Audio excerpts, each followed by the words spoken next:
You may know Henry Cejudo from the Mike Tyson podcast, coaching John Jones to victory, and then not getting any credit whatsoever, or becoming a YouTuber, and trying to take everything I worked for. But before all that, he was Triple C, and now he's coming to snatch that gold-plated Aljamain Sterling Silver chain from that fool. Man, my grandmama gave me that chain. Let me break it down for you.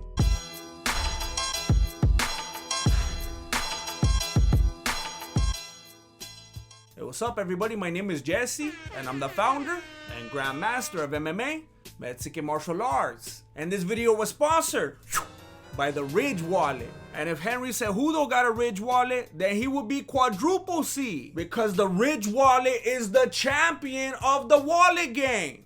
More on that later. Speaking of champions, Aljamain Sterling Silver is currently the Bantamweight champion. The most significant thing about Henry Cejudo's championships is that he has 3 of them.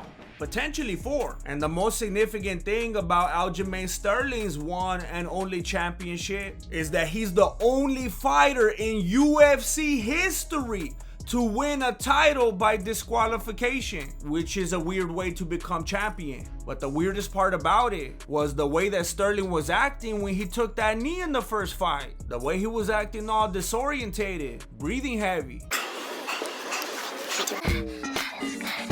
rolling his eyes back like if Jan's kneecap possessed him or something. The power of Christ compels you. He was acting like Panera was acting when Randa Marcos barely tapped her with the ball of her foot, and then she looked at the ref real quick to make sure that he had a front row seat to the show. You know what I think about sometimes? How come illegal strikes hurt a lot more when they're illegal? Would Panera have been acting like that if she wasn't a downed opponent? Or would she have had the adrenaline and the heart to keep on fighting? What about Sterling? Does he act like this every time he catches a knee to the face? Or only when it's illegal and for a championship title? Well, if you go to their second fight, you can see that Jan actually hit him up with a flying knee in the 5th round. And Sterling stayed on his feet and kept fighting. And this knee had a lot more behind it. This was a flying knee. Jan didn't even leave the ground on the first knee. He barely even grazed him with that upward motion. If anything, it looked like he was just lining up his fade. I'm not saying it felt good, but he was doing too much right here. He was acting like if the UFC had already partnered with the WWE back then. I say all of this to say that Sterling is a paper champion. I know what you're thinking. Sterling beat him fair and square in the rematch. Who cares? Hot take. Peter Yan was never what you thought he was to begin with. Who did he beat? John Dodson?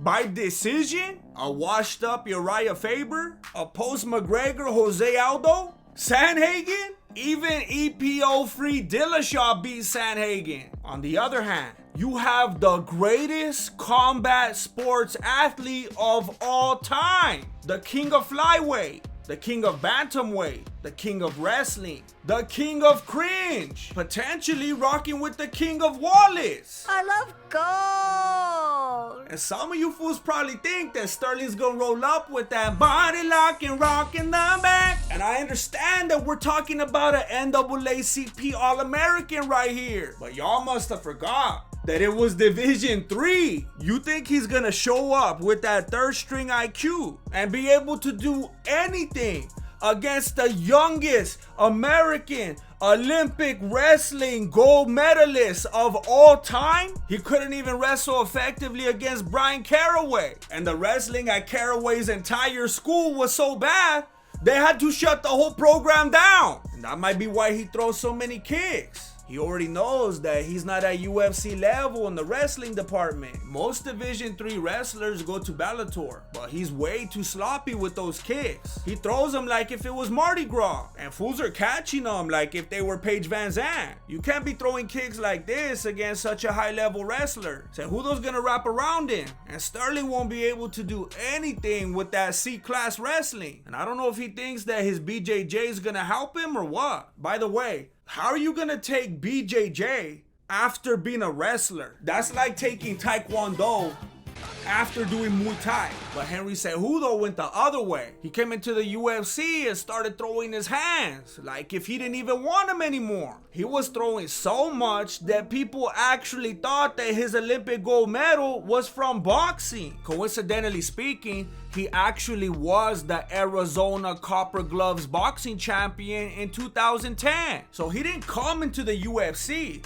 and start formulating that second-rate MMA type of striking. He came in from the get as an actual boxer. That's probably why when he gets you down, he just wants to sock you up. And Sterling stalls. That fool stalls more than my 2009 Honda Civic. And everyone's always talking about that fool's rear naked choke. He only has one of them in the UFC against Sandhagen. Sterling just couldn't replicate the things that he did outside the UFC, as opposed to Cejudo, who made a beautiful transition. The only problem that he faced early on was making weight. So they forced him to start out at Bantamweight instead of flyweight. That's why they used to call that fool Henry Menudo. And even his losses are excusable. He came back and beat Mighty Mouse. And everybody knows that he didn't lose to Benavidez. That was Benavidez's luckiest victory since Megan O'Leary.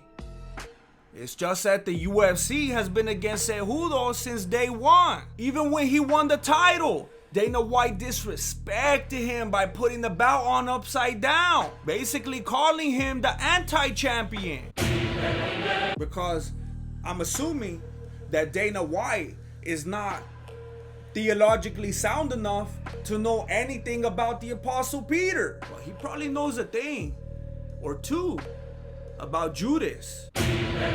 Because out of all the things that Aljamain Sterling has done in his entire career, the most significant and impactful thing that he's done is take the beautiful Longo Serra combo away from us for 30 pieces of gold-plated silver. And he even found guilty and tried to give it back like Judas, but it was too late. I'm just exiting the whole corner scene.